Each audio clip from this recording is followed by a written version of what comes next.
Hi everyone. Let me just pop this up. No, that's not meant. That's it. That's better. Right. So it's great to have Judd from, to be fair, Judd is the brains behind Paddy and Pals Thursday show. Of course, Paddy adds that sort of je ne sais quoi.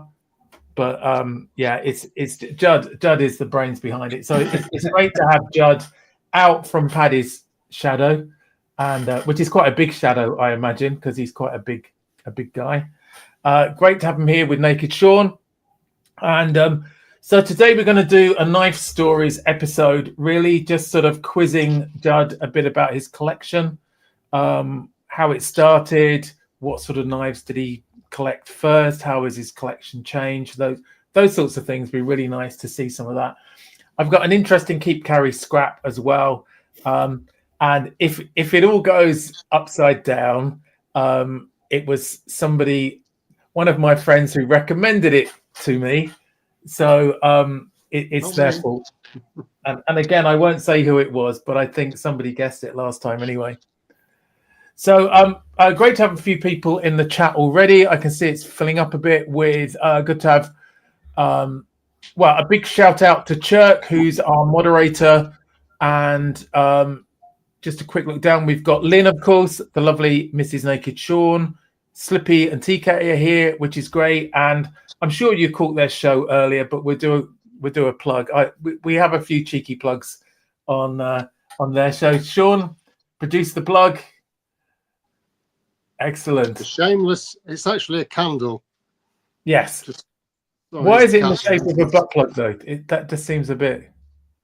Well, it actually does say Denmark underneath it. So, I mean, maybe Mark, you really shouldn't ask questions that you're not prepared to air the answers to. Okay. This is a late night show, you know. It's not so. It's a late night show. It's about knives in general, so it's not for kids. My grandkids are too young to watch it. My daughter can't be asked watching it, so I think we'll be all right. Good to have Stuart in the house and Benny as well. Hi guys. And check for a couple more. Was good to have you here, and Elando. Oh, that's harsh, Elan. Come on. Harsh but fair, I have to say, Mark. Harsh but fair. Anyway, right. Oh, a bit of the Welsh, Welsh flag. I was hoping we might have Tony here, but he wasn't on the live earlier, was he? Maybe he'll join later. I think he was in briefly earlier, but yeah.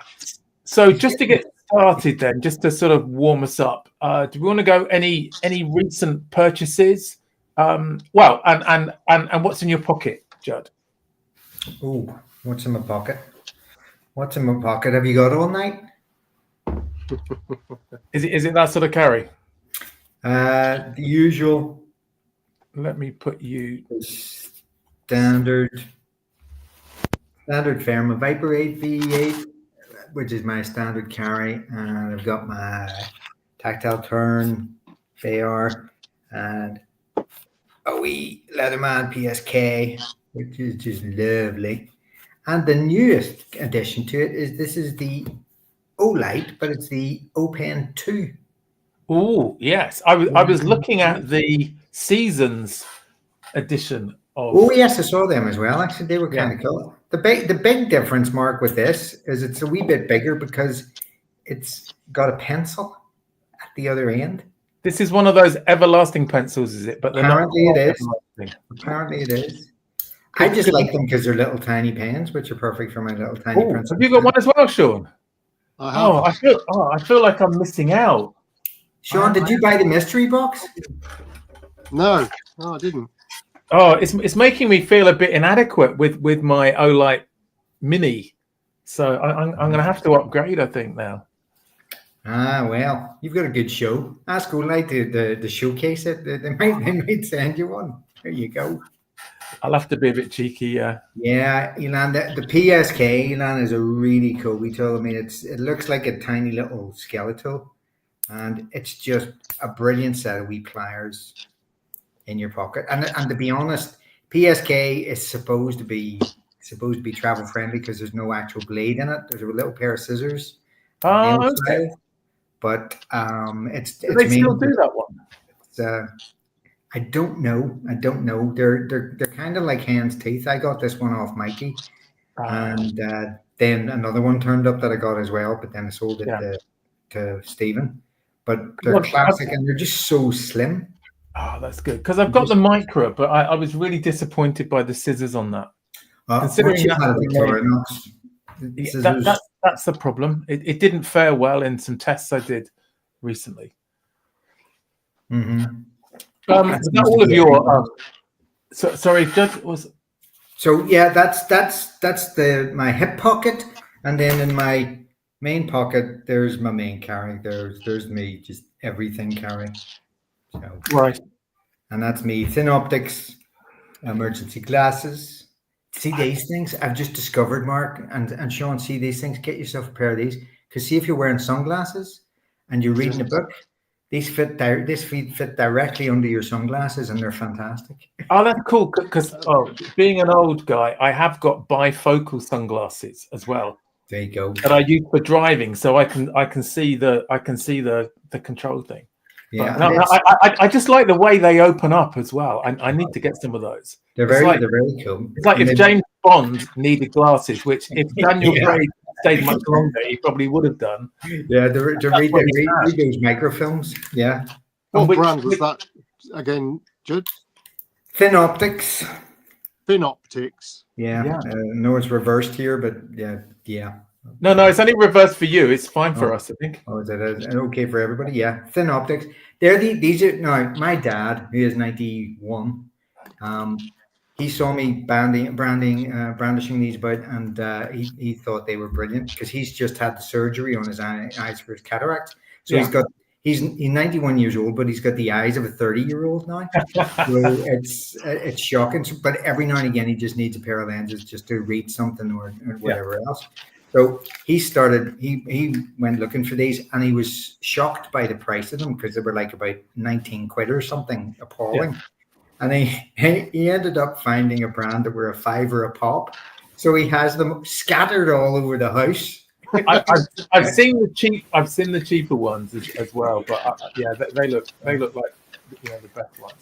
And then what's the sack on there? Well, you tell me. Given that it's not a 58 millimeter, as you can tell. So is that the executive? One down. The ambassador. The ambassador. It's only like one single layer. And all you need in this is a wee tiny knife and the scissors. I carry it mainly for the scissors, I must admit, just to have them. That's fantastic. You think? Yeah. And this is just is the Olight Mini, and is just the best keyring torch.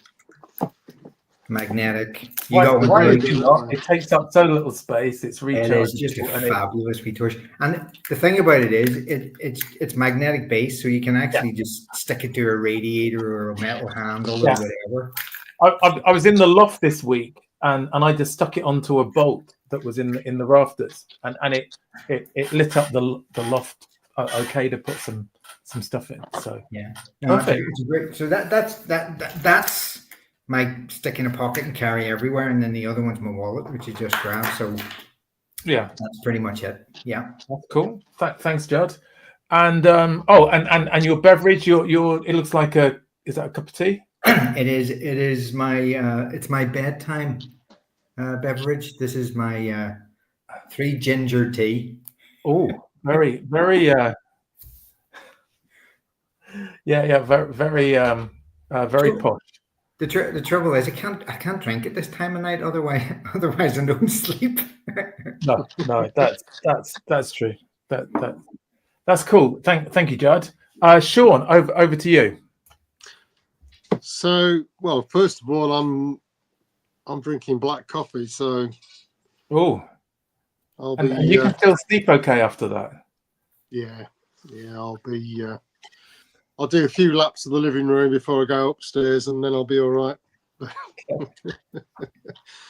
So, carry today, I've not really been very far. I did nip out earlier. So just been really mostly around the house. I have got in one of Lynn's slips the Rosecraft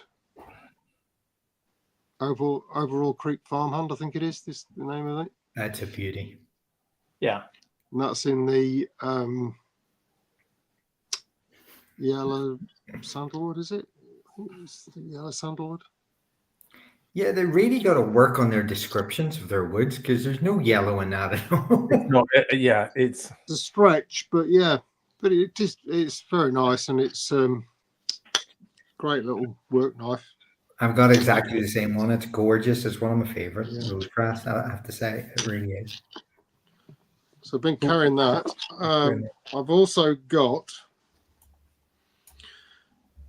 just a little Sportsman Victorinox. It's one I've been carrying a bit actually recently because of the file. Yeah. Very cool. Because my nails have just been terrible for breaking recently. I think a lot of this antique knife hunting business has taken its toll. You know, all these knives that are seized and hard to open. Yeah. Breaking fingernails. And the little fingernail on there is great. And it's just got the basic tool set. The opening layer, the file, the main blade, and then you've got your corkscrew on the back and your punch, and then your scale tools. So just slipping that, and then the SOG PowerPoint. Yeah, that's the one that you and Mikey and Slippy are all rocking these, aren't you? Great little pair of pliers. They've got a pocket clip on them, and they're not too bulky to just slip in your pocket and carry it that way. And look at that. Look at the opening on that. Yeah, it's fantastic. The main reason the gearing on them as well is really good, isn't it? Yeah, I mean, it's great. I mean, they're a kind of mid-size multi-tool. Yeah. You're not going to get any really heavy work, or you wouldn't want to be using it for any really heavy work. But it's got a decent tool set. The main reason we've taken a liking to it is because of when we're looking for the vintage knives, you've got a set of useful pliers for opening blades. And they're a proper full-size set of pliers, in such a nice package.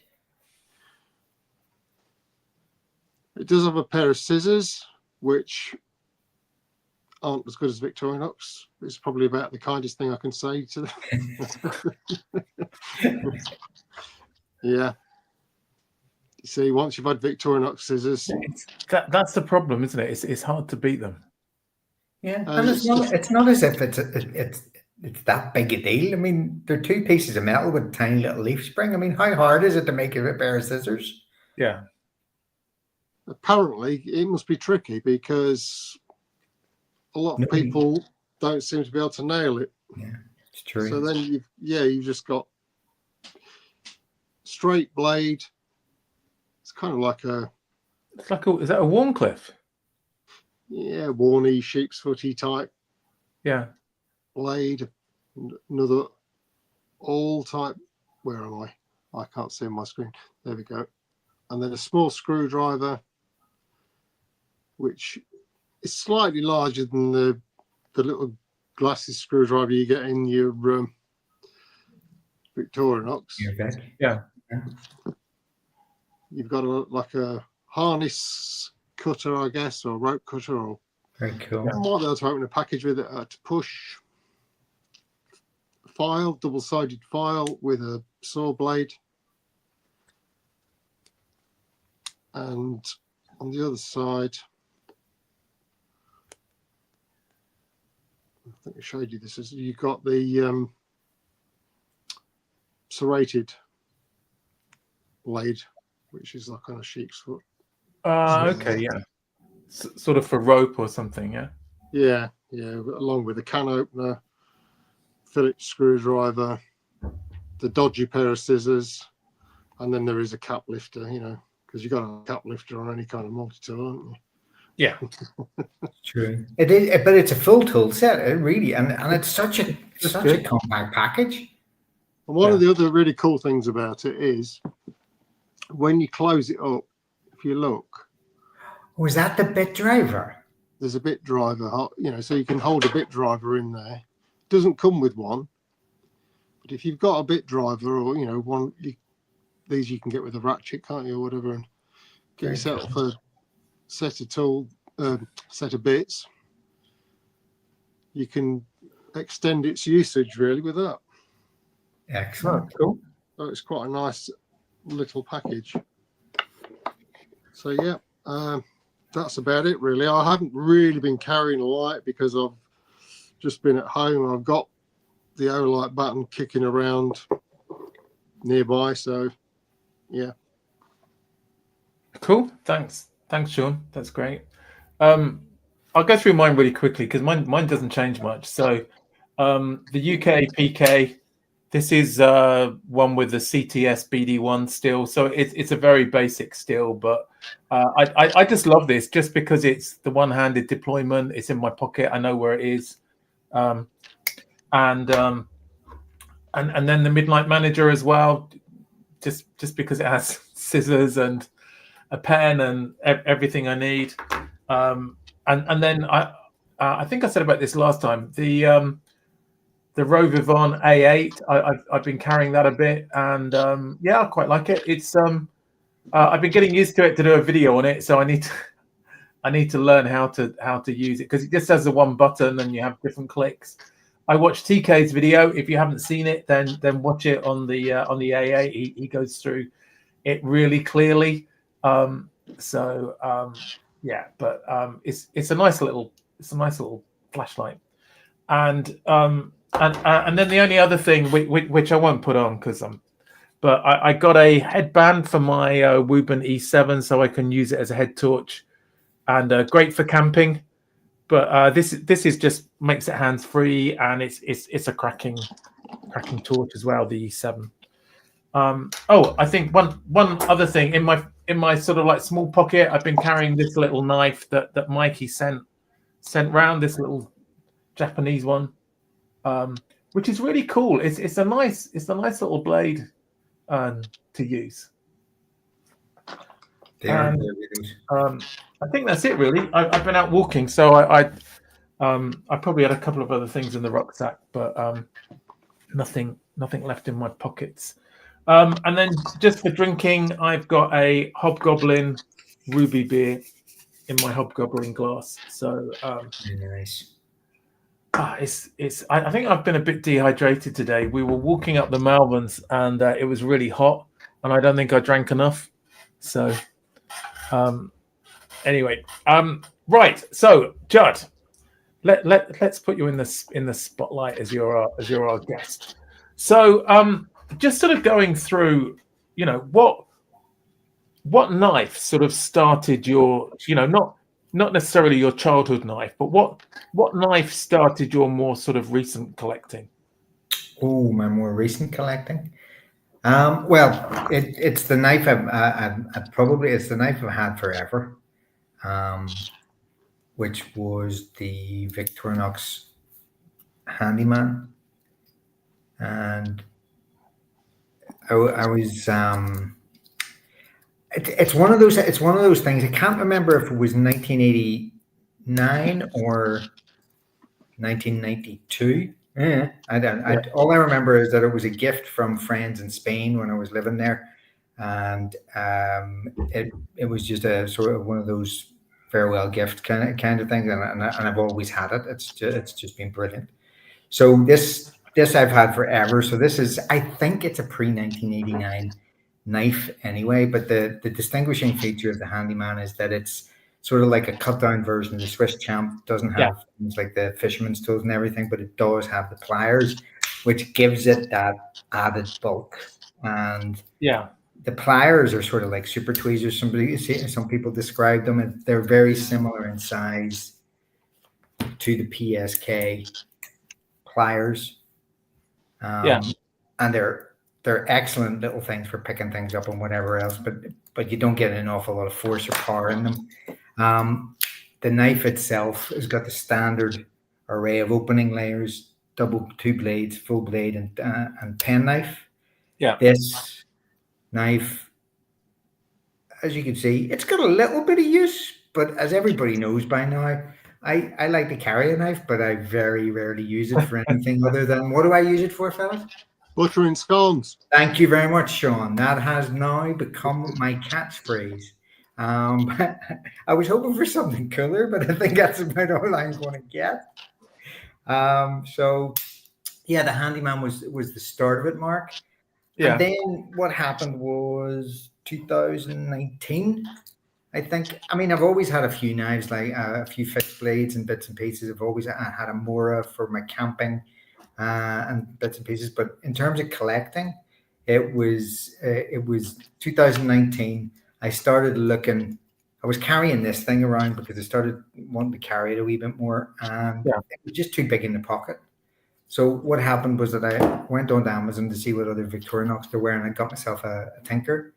I was looking at the Spartan, but I fancied the Phillips on the back, on the back wheel, and got myself a Tinker, and it was a perfect pocket carry. It really was. But when I saw the Tinker, at the same time as seeing the Tinker, I spotted this, which is, as you well know, the Midnight Manager. Yeah. And the Midnight Manager became the ultimate gadget of all time, because it has everything that somebody like me needs, because it's got a screwdriver, magnetic head Phillips screwdriver for screwing things. It's got cap lifter for opening a bottle of beer. It's got your little knife, which will actually cut quite a bit. It's good. For working in an office, it's absolutely brilliant, just for cutting those pieces of string or a little bit of paper or whatever else. And of course, it's got your full manicure kit, because, I mean, a gentleman has to keep his nails tidy. Not like that slippy person who has these disgusting hands all over YouTube at the minute. I mean, what the hell is he playing at? Have you seen? You're a disgrace, Sean. You need to have words with him. I'm probably worse. My hands are probably worse. People, Judd, I guess, you know, we don't use our hands for Oh, I know. We're too soft for that, Mark. Yeah, we are. and in my case, lazy. But it's a life choice. What can I tell you? Yeah. The nail file, the little flat-headed screwdriver, and of course the best scissors in the world. But the things that really sold it for me were, it's got a pen, for crying out loud, on it, and a torch. Yeah. I mean, come on, it's got everything in one package. I mean, that's your EDC. It's why I carry one all the time. Yeah. And the pen is actually easier to use, the pen, than the larger pens that you get with, say, the compact, because you just open up the nail file and it just nestles in your finger. That's it, exactly. So no, but it was a great wee gadget, and the sad thing is, Mark, is because as I've got into other knives and whatever else, it's the Midnight Manager, along with an awful lot of my other sacks, they tend to fall by the wayside, because instead of picking them up, I pick up something else instead.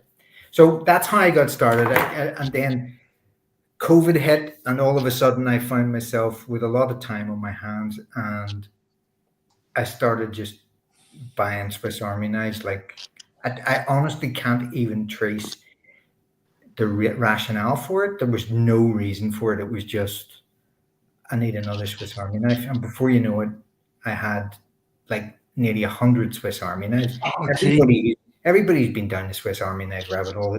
It just. I think there's something about them, though, that I guess we're looking for that perfect combination of tools that they don't provide you with. So, you know, unless you go down the custom route, and and you get somebody like Slippy to do one for you, or Dan. But I think they deliberately do that, so they, there is something missing. Well, there's definitely some kind of deliberation there. I think they're sticking with the winning formula. And they have done for over 100 years, I suppose. So it's if it works, why fix it, kind of thing. If it ain't broke. But but exactly that point exactly, it was what got me on to the next thing. Because if you collect Swiss Army knives for long enough, as you say, Mark, you get frustrated by the limitations of the tool set that you have. So you get the nearly perfect knife with almost everything you need on it, but not quite. So that's what happened. I started then taking them apart. First of all, I started getting older knives that needed refurbished. So I started taking them apart, buying scales, modifying, getting new scales in, and replacing the scales. And then I started looking at them and going, I wonder if you can actually take them apart. And as I discovered a way of buying secondhand sacks, and then you would get ones with tools that were broken or whatever else. And I started wondering, can you take them apart and then just use them for spares? So you take a knife apart, you learn how to drill out the pins, and you end up with a bunch of liners and a bunch of tools. And then you start thinking to yourself, well, could I actually build a sack? And you end up building one, which is absolutely hilarious. You should see the learning curve involved in teaching yourself how to build a sack. And it is a Swiss Army knife, I should say, because otherwise Elan and others that's fine. will start the sack thing. Just find something, whatever. Yeah, there it is. Mikey, thank you very much. Buying used broken sacks. Yes, that's as good as anything to start with. So it was just a great point from Benny. I don't know why they don't have a custom shop, because people would pay more, and some of them are hand built anyway. But because Slippy's customs are really are reasonably priced. But if you see some of the other ones that are on Instagram, they're quite expensive for what you sort of get for that. I mean, Dan blade bridges are very reasonable, but they're still, some of them are works of art and can be very, very expensive. But it's madness, Mark, because if you go into one of the flagship shops, you can actually get a souvenir knife that you make yourself. Right.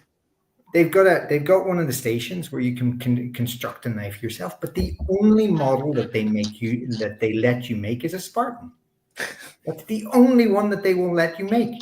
They will not let you do your own thing with a full selection of tools, which is really maddening.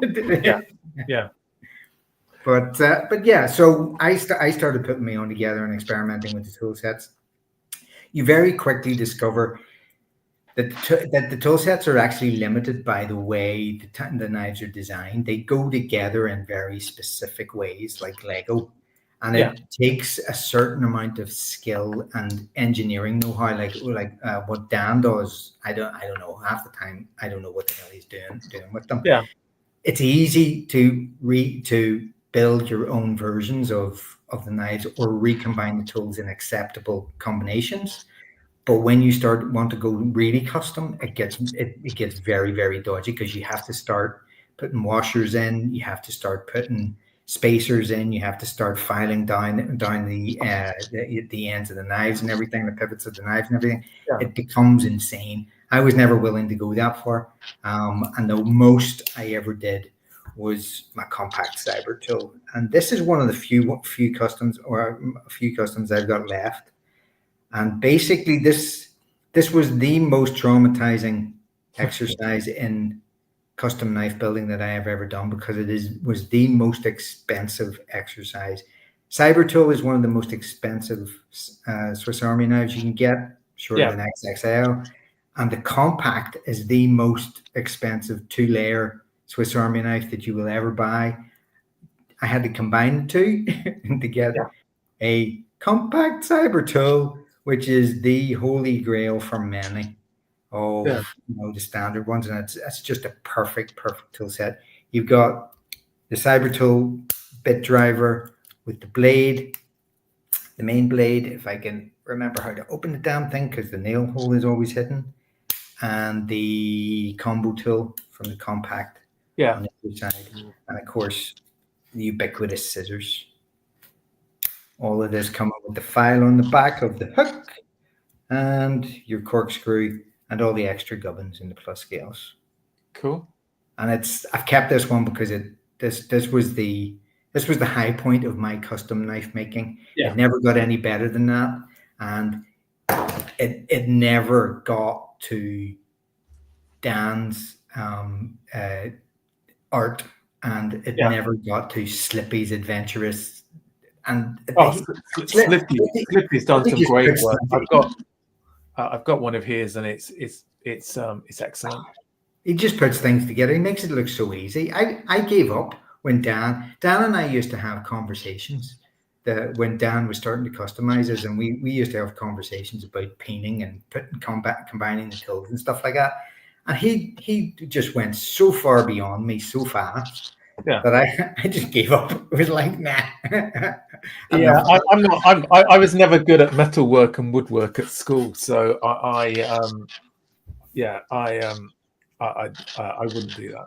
So to be honest, Mark, I was the same. I was never any good with my hands at all. But see, for learning how to do stuff and for just playing around with it and figuring it out and watching YouTube videos to figure it out, it was just fantastic. It was just something I'd never done in my life before, and it was a great adventure just trying to figure out how to do it, and it was brilliant. It's great for your confidence, apart from anything else, because when you can make a Swiss Army knife, that's something. It's quite cool. Really. Yeah, it's cool. Maybe sometime when I get. I'll have to get some secondhand ones and just have a go. Yeah, let me know, Mark. I'll send you over my bits. And there's tonight's quote. So it was all about Victorinox then to start with. Yeah, it was all about Victorinox until the fateful day that I put a comment onto one of Paddy's videos. And because he was doing a review of a Victorinox, and I just made the mistake of saying something, and I don't know what it was exactly, but it turned out that I because he was from Northern Ireland, I just said I'm living in Down myself, and he came back. I've said this before. I honestly thought that he was an expat living in Boston or something like that, and then he comes back and says, I'm living in Bangor. Where are you? And I say, I'm living in Bangor. And the next thing, we ended up getting together. I was showing him mine. He was showing me his. It was obscene and disgusting. But what can I tell you? And from that, you sort of started to leave the Victorinox behind then. Couldn't help myself because he kept on showing me stuff, Mark. And it was just insane. I think it was he was deep into his.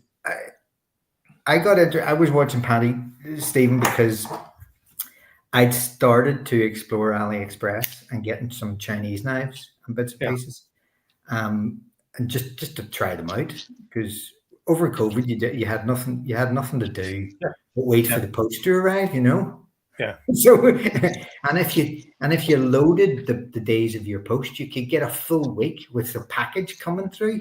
Even though it took 6 weeks for it to get here from China. But if you think back, actually, that probably contributed to the spread of the pandemic. But let's not talk about that. But yeah, I started picking up some locking knives from China, and some of them were fantastic. The Ganzos, the San Remus. Any number of them, and I still have a few, and I still carry a few. And this is one of the ones I got not so long ago. This is the Kaiser original, and it's just a fantastic it's a button lock knife. Drop shutty action, fat carbon things in 20 CV steel, and it's just fantastic. We think. So you still like the moderns then? You haven't moved away from them? I love a modern, but I do love a modern, but it's part of the process. It's and Mikey will say the same. It's you see I've gone through a cycle about 2 or 3 times now. So you always come back and can't go round again. And I think that's why it's really it's funny when you watch some channels and whatever else. You start, people tend to, there's some people that really focus on a certain thing. Yeah. I'm not looking at you, Matt. You and your Sheffield obsession at the minute. But it always seems to me, why would you close yourself off to all these wonderful toys? Why would you close yourself off? It's like, yeah, you can have your Sheffields. They may be your first love, but as Victorinox, but always leave yourself open to get something new. Yeah. And it's stood me in great stead because it means that there's so much out there that you can actually try. So yes, I love my Modens. I've got about half a dozen Spydercos. I've got a few Chinese knives. I've got a couple of Benchmades.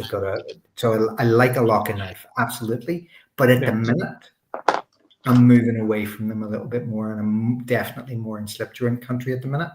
Yeah, and that's what I tend to. Is there a reason for that, or? I think it's just mood. It's probably got as much to do with peer pressure as anything else. All the rest of the lads are doing it, so I like to be in with all the cool kids are doing that. I mean, all the cool kids are doing it.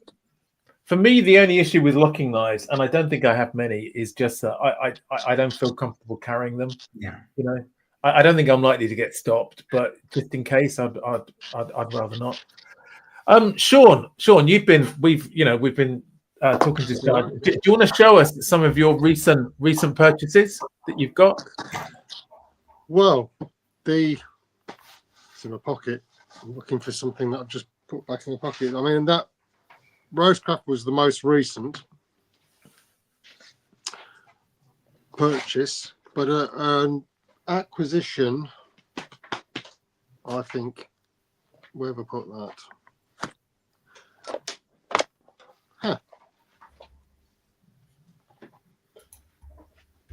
No, can't see it. One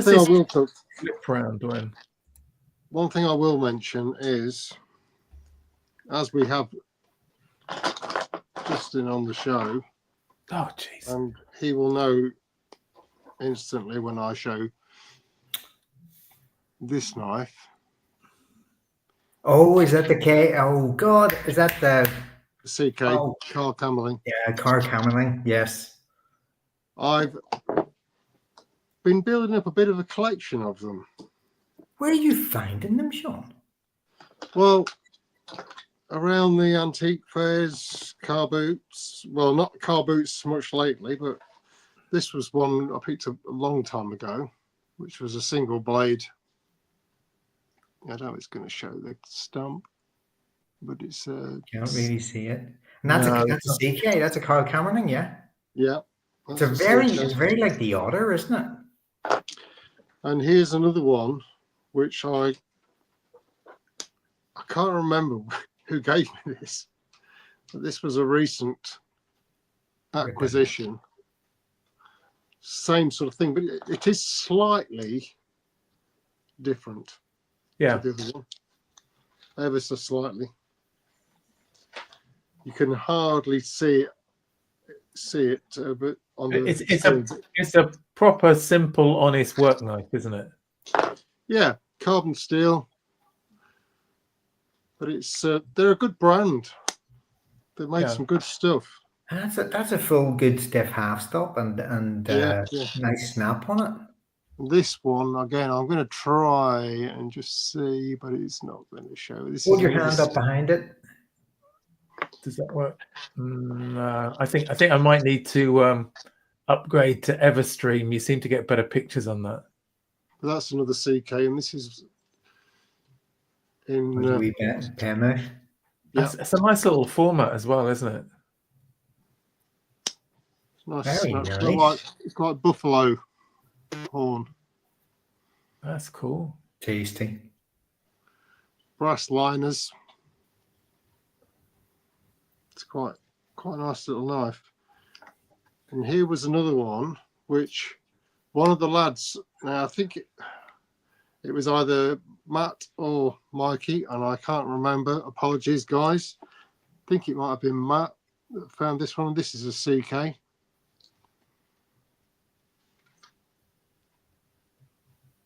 You've got a great wee collection there now. Yeah. But this is so you've got 2 channels with brass liners, little tiny pen blade. But A snap on that. That's amazing. great Great. snap. Isn't it? Then we have an electrician's knife. Now there's a substantial knife. Now you can see the stamp, I believe, on that. Yes, Just you can. about. Yeah. But again, great snap. Obviously, the electrician's tool blade is locking with one of these little old-fashioned style tab Very cool. locks. Oh, a bit like the old Victorinox ones, yeah.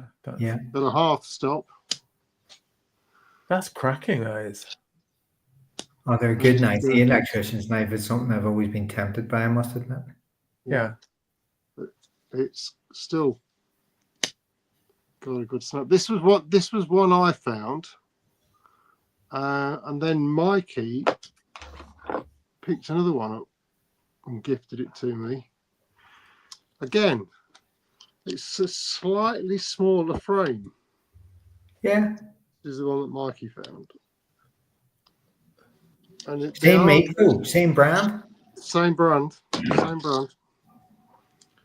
It's a smaller blade on it. But again, great snap. Wow. Very cool. And the same sort of tool. Yeah. I just think they're a lovely, simple knife, you know, built for a very specific purpose.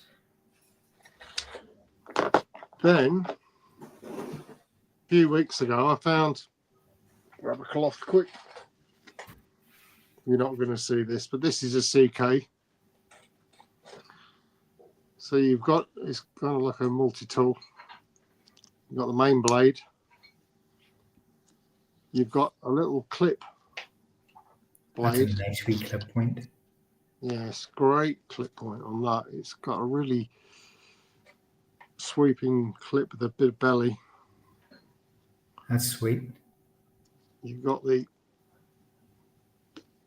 cap lifter. What are the scales on that, Sean? It's like a celluloid sort of material. Has it started to degrade yet? No, not really. I mean, one side's not as nicely coloured as the other. Yeah. It's a bit of a duller colour, but it's not really degrading. Then you've got the old style Oh, yeah. can opener, like a lobster claw. Yeah. You've got the punch, which is kind of triangular, you know, the old style Yeah. punch. And then a corkscrew. Sweet. But it was didn't intend to sort of go looking for these, but I just started finding them and picking them up. This was another one which needs some work doing to it, but it's another stock knife. Cool. Slightly different blade shape to the other one. A wee bit more belly. Is that just because of wear and repair on it, do you think? Possibly, yeah. Same sort of blade sort of layout. The pen blade and the wine clip? Yeah. Is that a pen or a spay? No, it's a pen. Is a pen. All right. Yeah, definitely a spear point. But it's missing one of the bolsters. Oh, that's a shame. Slippy could fix that. Quite possibly.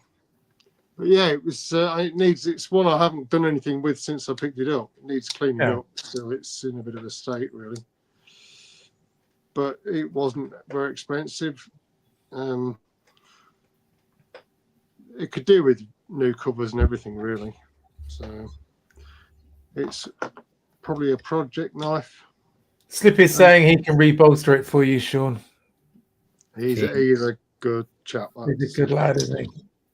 And then there is this one, which, where are we? Ooh, no, that's a pretty looking one. That is, isn't it? Real lamb's foot. And this was another one that Slippy found. Why do they keep saying real lamb's foot? Because there are quite a few that do that. Yeah, and that actually, it's not the classic lamb's foot shape. It's almost a Warney, isn't it? It's more of a Warncliffe shape. If you look at an Arthur Wright lamb's foot, which I have got somewhere very close by.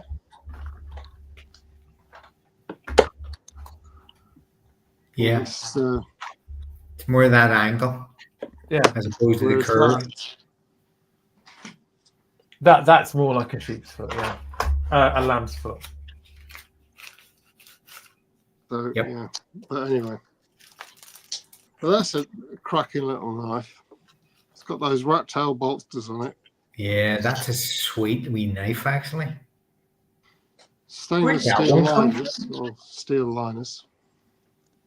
No half stop on this one, but a hell of a snap still. Yeah. Yeah. Wowzers. And then this is probably, I think this is probably the first CK knife I had. Yeah, that's one of their basic ones, isn't it? With the I think they still sell those. I've seen those on Amazon, I think. Yeah. Or very similar, but very basic. Since sometime in the early 80s, I think. Mid 80s, I guess it would have been. What's the handle made of then? Is it some sort of? It's just a synthetic material, some sort of plastic. And then Matt found one, a new version or a newer version, of the same pattern. Yeah, I've seen them with the logo on. As well. I think you're right, Mark. They're still in production. They're the ones that are still being made. And again, a real lamb's foot with a Warncliffe. And are they Sheffield? Are they Sheffield made those? No, they're all German. Are they German? Yeah. The company. I mean, you can check out their website. The company is actually Farming Tools. Right. You do agricultural implements and bits and pieces, and the knives, I think, are just like an afterthought or a legacy of an older production time. I remember when I was trying to find it, when I was trying to find the brand, track down the brand of my grandfather's knife. I just found Carl Kammerling and just by accident, So it's still around, definitely. That's cool. Right, Judd, a couple more questions, then we'll do the keep, carry, scrap. So at the moment, what sort of knives give you the fizz, that you see them and you sort of have to have them? Easy answer.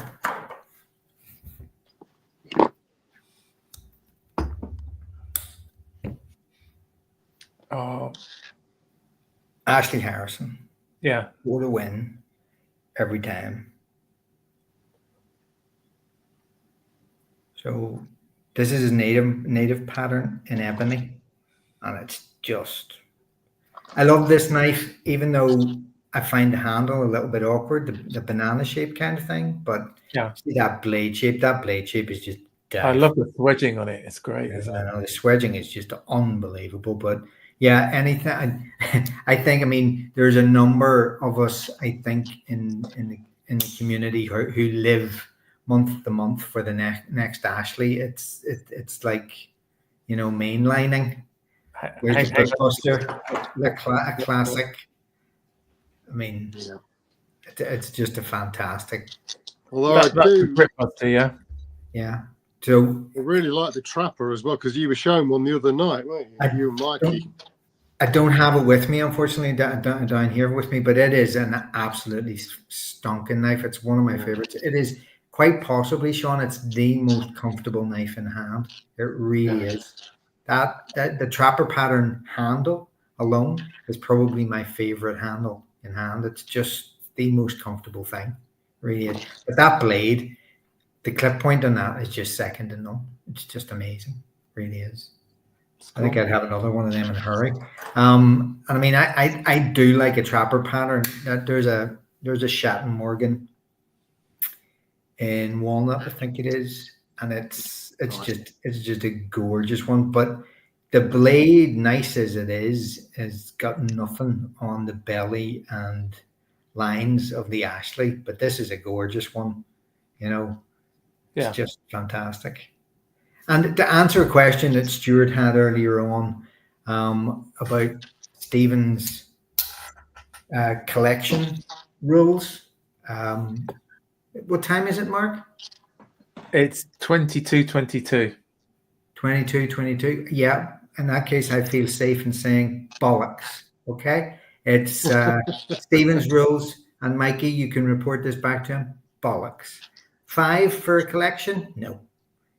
I'd say you need more than 2, but anything 2+, anything 3+ is a collection. This 5 nonsense sends me to the fair. And I'll tell you for why, Mark.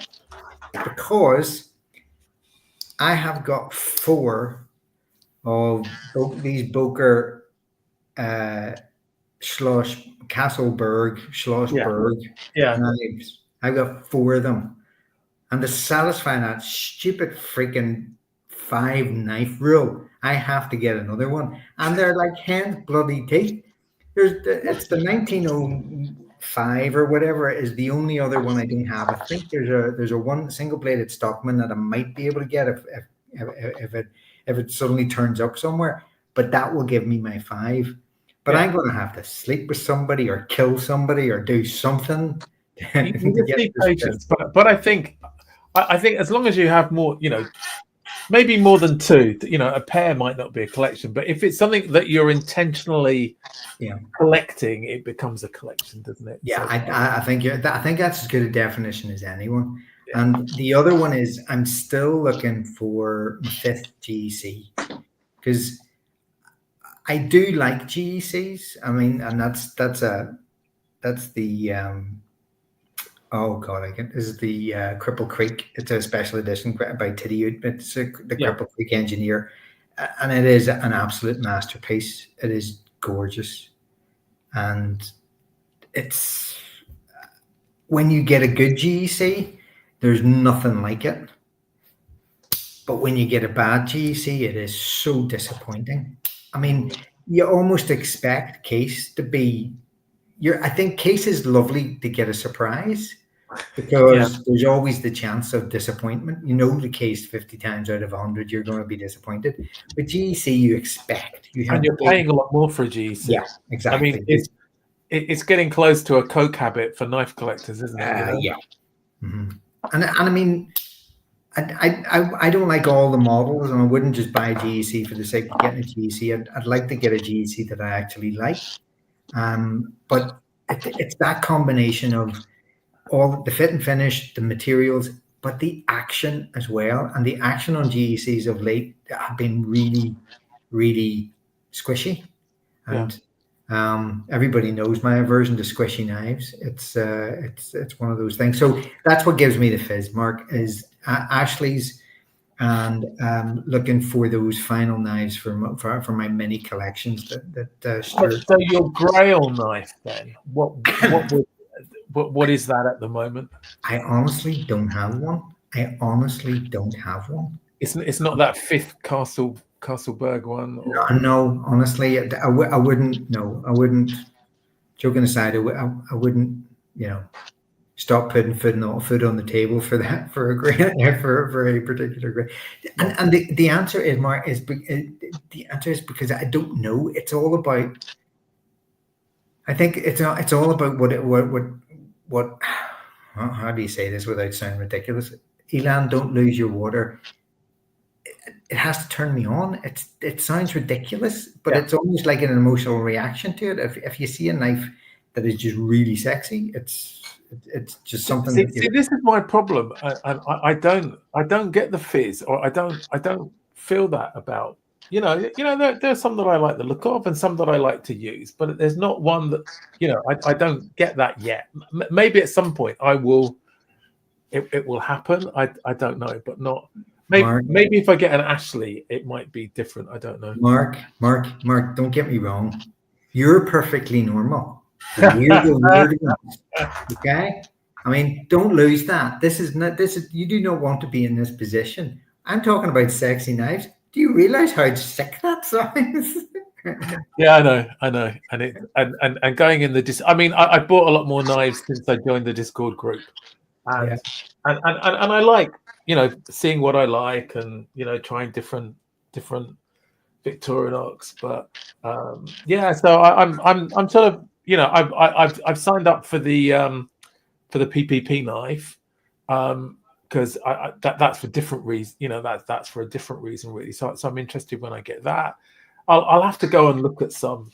I think I need to sort of see them, hold them.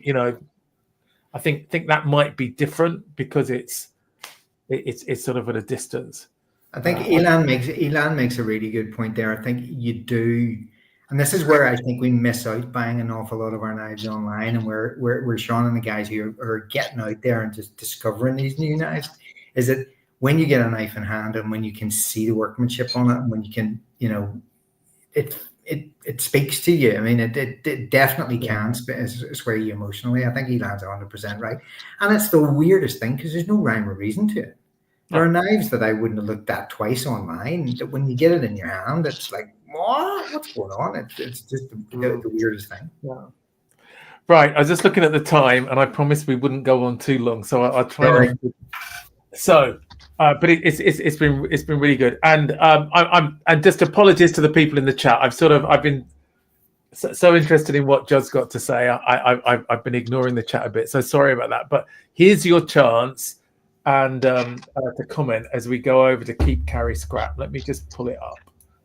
So you've seen this before, Judd. You know the rules. Now, I'm hoping this one's going to be okay. I think I always get nervous now. There's no need for you to be nervous. I get nervous because I've had some really bad ones, and things like knife guys don't like camping stoves. So. You're safe with me, Mark. You're safe. Okay. So there will be 3 knives, and one is for you to keep and not carry. One is to carry, and one is to scrap or to give away to somebody, Mikey or Sean or somebody else. So, right. So, Spyderco. So. This one is the UK PK, and it's a CPM S110V. Because I know you quite like your blade steels as well, don't you? Yeah, I'm a steel snob. Well, because my one is, as I said, my one's the CTS BD1. It's not even the BD1N. So, but I like simple steels anyway. So that's the first one. The second one is a UK PK, but this one's in Magna Cut. Okay, so it's the salt version. And then the third one is also a UK PK, but this one's in SPY 27.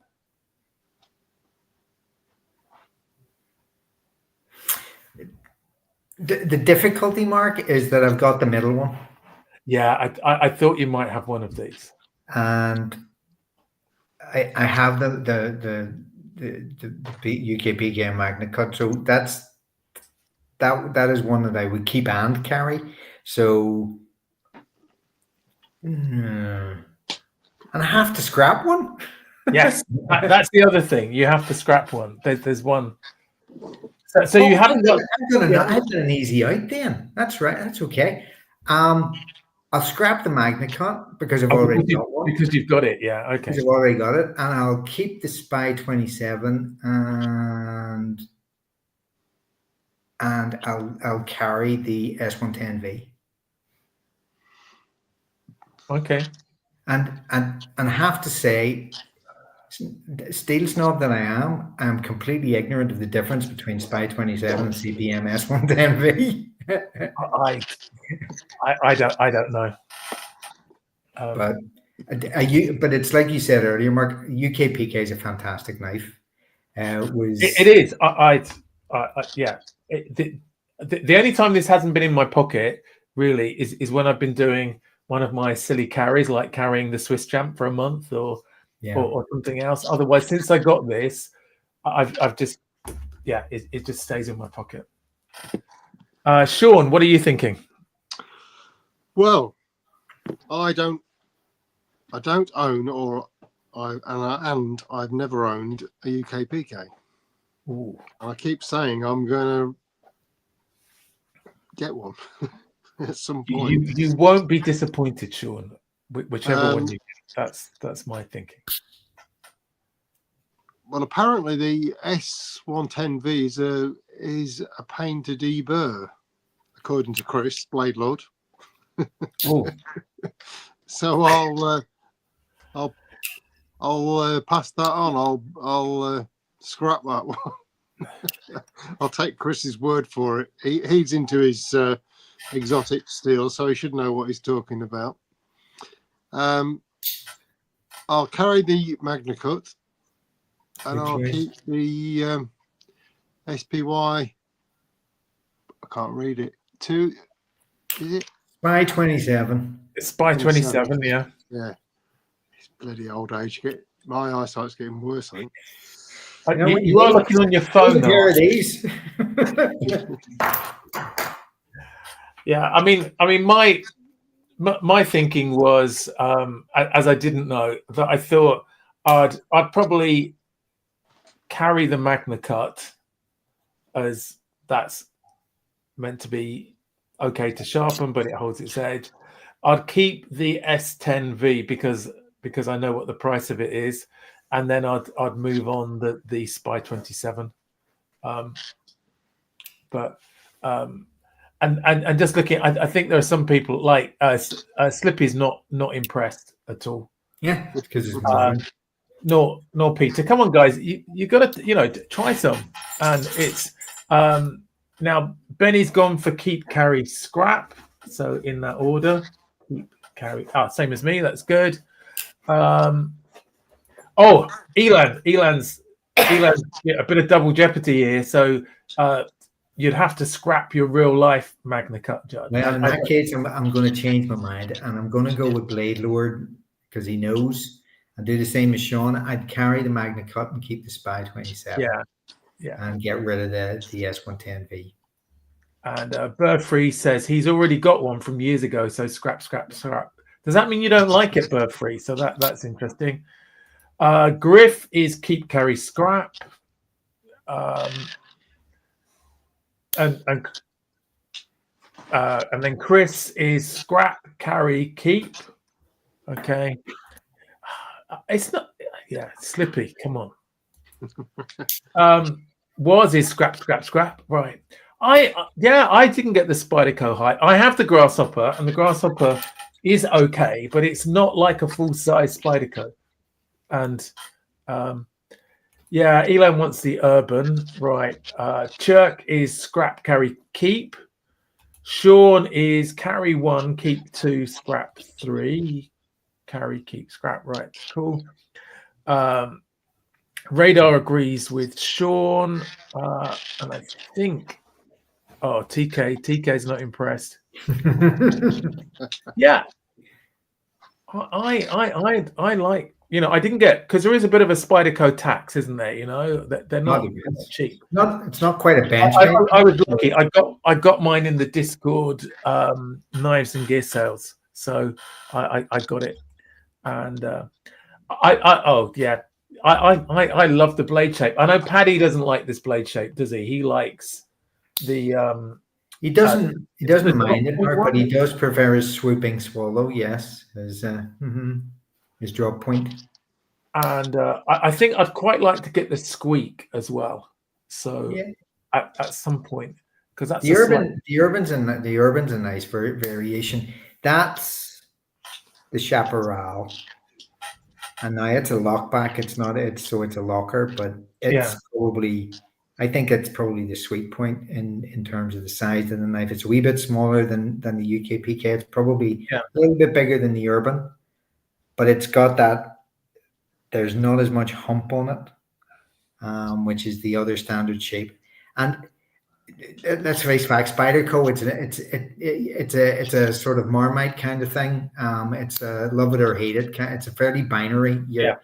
But they're such robust, practical knives, and as Norwegian thinkers, that if you're a steel nerd and you want to try different types of steels, you can't go wrong with Spyderco because they do everything in it, and they're not without their quality control issues. They're not, and not everyone's perfect, but by and large, they make a very, very good knife. I really like the Paddy's show when you were going through Spyderco's, and he opened it up and said, "Well, of course, I don't like." No, was it? He said, "The thing I don't like about Spyderco is that they're all the same, but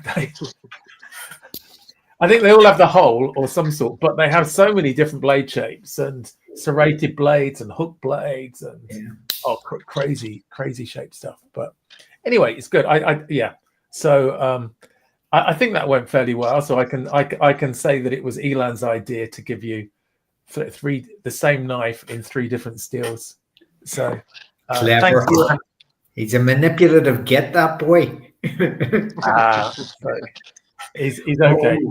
Elan said he wants the Harpy. The Harpy it's a gutting knife. That is your classic assassin's knife. The Harpy, I think. Oh, is it? I do wonder about because he's very secretive about what he actually does. So maybe he is international man of mystery, probably. Yeah. And then just in case people wanted to know what the price is, this is on the US Spyderco site. So the S110V, that's the most expensive. The other two, they are quite expensive for what it is. And I know you can get them a lot cheaper on AliExpress, but almost the same. Oh, we've got the cat. I have to say, I think the UKPK and MagnaCut is probably one of the best value knives, UK legal knives that you can get.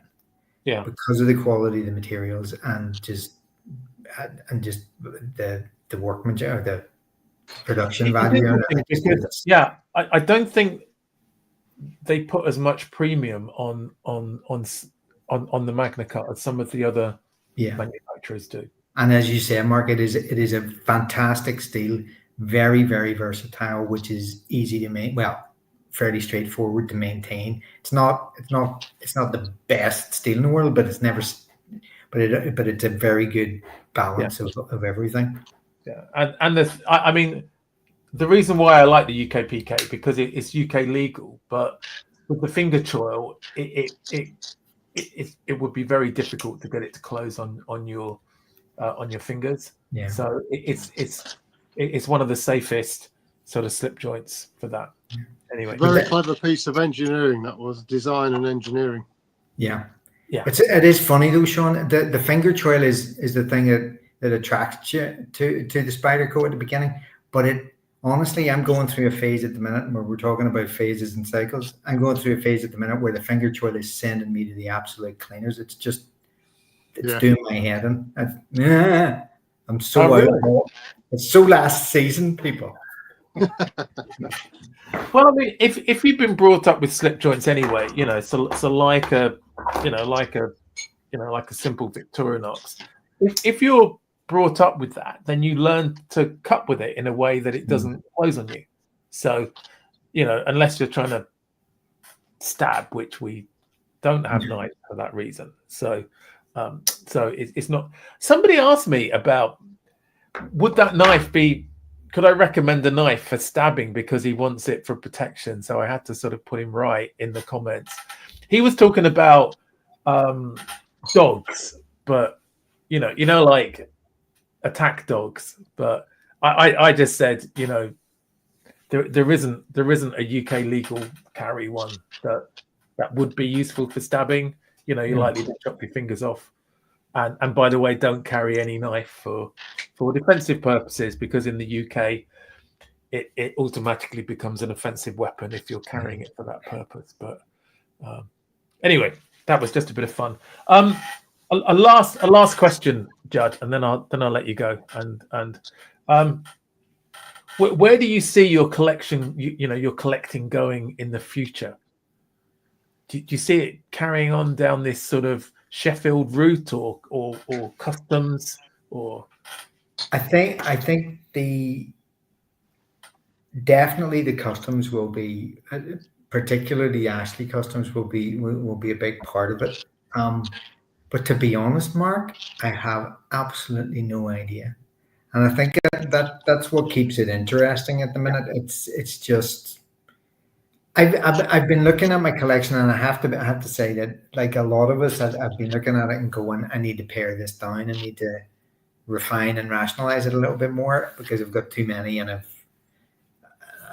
and I don't use enough of them to justify it. You know what I mean? Yeah.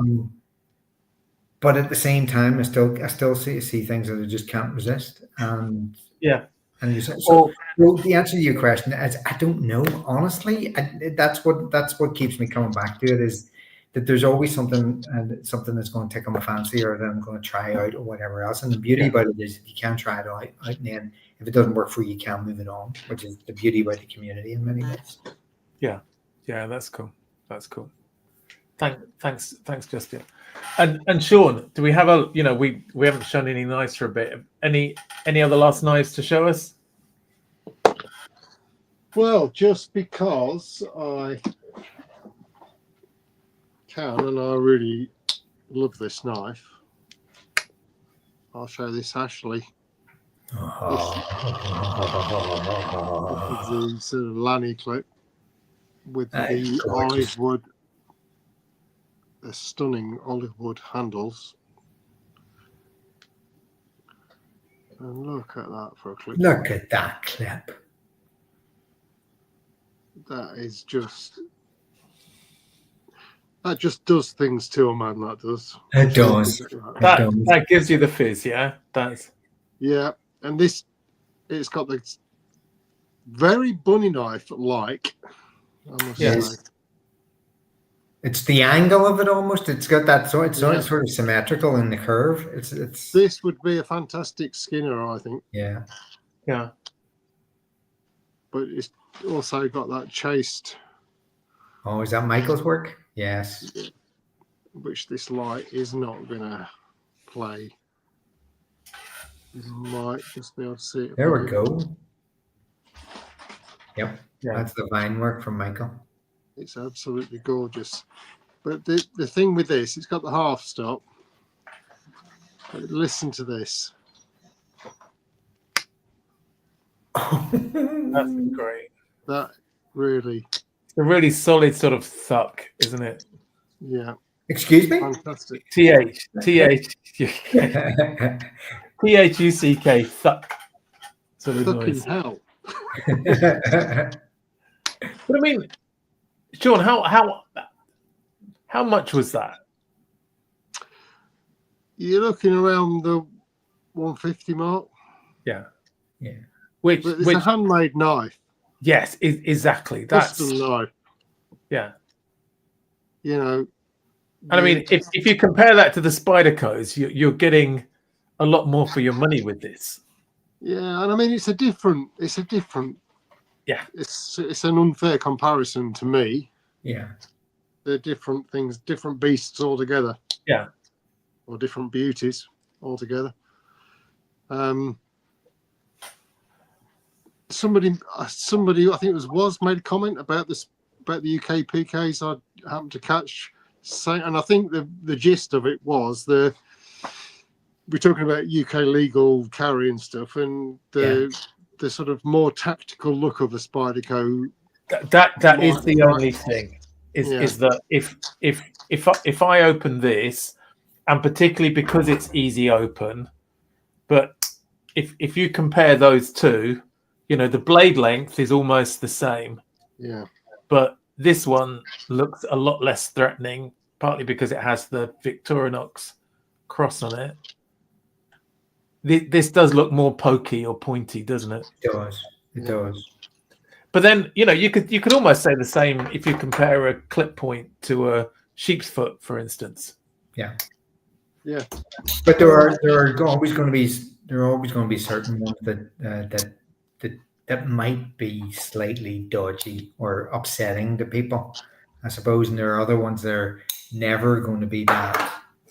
And I think if we go back to the Boker, the club knife is, I mean, it's just a perfect butter spreader, really. It's it's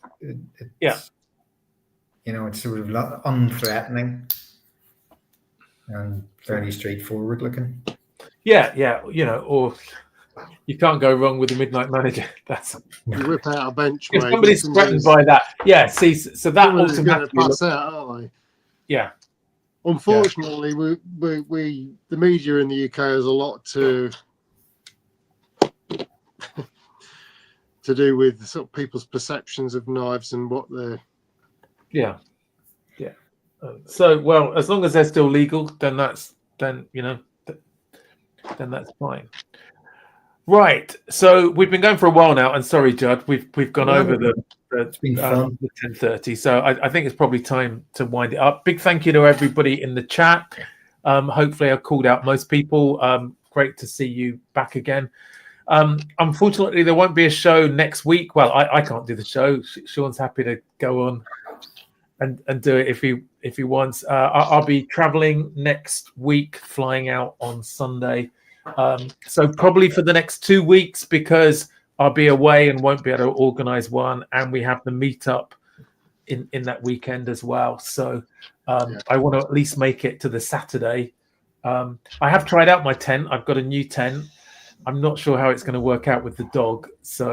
But I'll definitely be there on the Saturday. So hopefully for other people that are there on Saturday, and I'll stay as long as I can. And it'd be great to catch up with everybody. So I'm looking forward to that. So that's it then. So big thank you to Sean, as always. Thanks for showing us some great knives, Sean. And thanks, Judd, for sharing your collection and your collecting. So it'd be good to get you back on again sometimes. And I'll have to invite Paddy on again. He was a class act, as always. Big reminder, so as always, every Thursday at 7:30, there's the Paddy and Pals podcast. And every Sunday at 6 UK time, there's Slippy and TK. And TK's got his new show on a Wednesday night at a ridiculous o'clock UK time. But I think is it 9:30? But anyway, check his channel out and do go and watch his live stream that I've got. I think it's all about case at the moment. So it's well worth watching. And any other live streams, if anybody else has either a collection or a channel they want to come on the show, please message me or Sean and we'll get you on here at some point, because it's always interesting having new people as well as having people back. Okay, that's it. Thanks everyone. Have a great rest of the Sunday and have a great week. Take care. Thank you, everyone. Bye.